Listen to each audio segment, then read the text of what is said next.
But President Obama told Democrats not to work with the GOP on a replacement that would, he said, make the problems with Obamacare even worse.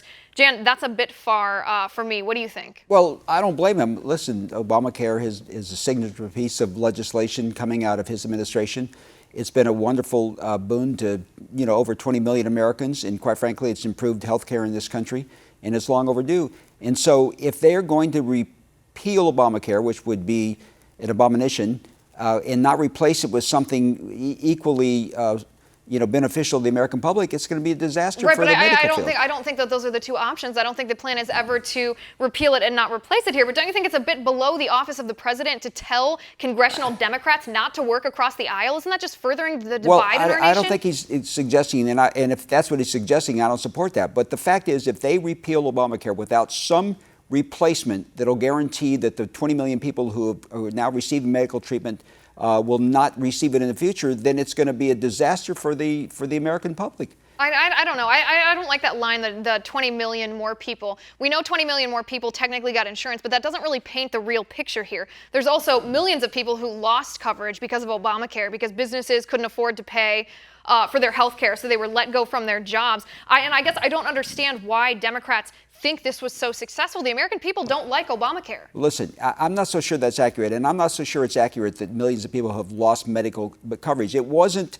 Look, there's always been a large group of people who don't have medical coverage in this country, but at least it extended. And there still are. Even under Obamacare, there still are. Well, there shouldn't be. I mean, listen, it's not. If they want to go to a single-payer system like Medicare or something of that nature, that would be wonderful. And there have been proposals that they do that. But unless they replace it with something that at least will guarantee, among other things, that people that have pre-existing conditions will be able to get insurance policies. Well, I think that's the plan. I don't think that that's ever been part of a Republican plan to eliminate those two provisions. Well, you know what? The provision that says 26-year-old, up until you're 26, you can stay on your parents' insurance, or if you have a pre-existing condition, you will be able to get coverage. Those are the only two things, actually, that Republicans agreed with on Obamacare. No one's suggesting we get rid of those. I've never seen a plan. They've never offered a plan. Let's see a plan. If they can come up with a plan equally as good or better, then I'm in support of it. But so far, I've never seen a plan. It's all been rhetoric and platitudes. Well, with all due respect, then I think that you might need to do a bit more research on it, because if you look, Tom Price has released, I believe, 5 or 6 plans in the last 5 years since Obamacare. The same with several other congressmen and senators. The Heritage Foundation has plans. I mean, there are the skeleton of plans, the provisions that would make Obamacare provisions that have made premiums go up, deductibles go up, people lose insurance, that would take care of those issues without causing people to lose their coverage. But let's see a plan from the unified Republican Party offered by the leadership that is a real plan, not one by the Heritage Foundation or some other conservative group or a single congressman or people that have these ideas. Let's see a plan that's drafted into legislation, that's something that we can get our arms around and look at and compare it to the existing plan. Let's see a plan. Well, don't you think that's a little hypocritical, though, to ask for those type of details when one of the most memorable lines from when Obamacare was passed was that we have to pass it to actually see what was in it? The plan was out there available for all to see. Now, whether Nancy the Congress people... Nancy Pelosi herself said we have to pass it to know all the details. They passed it on a premise. They passed it on a philosophy. They did not pass it on the practicality of their plan. I don't think that's accurate. I mean, there were congressional hearings for months on end, and universal health care has been discussed since Bill Clinton was president of the United States. There have been plans, now they're complicated, and if people took the time to look into them, it's an arduous task, but the plans have been available. I mean, Congress had the plans. Hopefully they read them. If they didn't, shame on them. But the plan wasn't something that was hidden from the American public. It was voted upon by the full Congress. Right, Jan, please, you cannot sit there and tell me that you think that Obamacare was successful. And I don't want to hear the 20 million people on insurance line. Again, that's the only defense Democrats are giving at this point. But that's not taking into account how many people's premiums have skyrocketed, have doubled, have tripled, that our deductibles, the 20 million people who've gotten coverage under Obamacare, so many of their deductibles are so high they have to pay for their health insurance or their health care out of pocket. That renders the fact that they're covered completely null. People are losing coverage. Insurers are pulling out of the marketplace.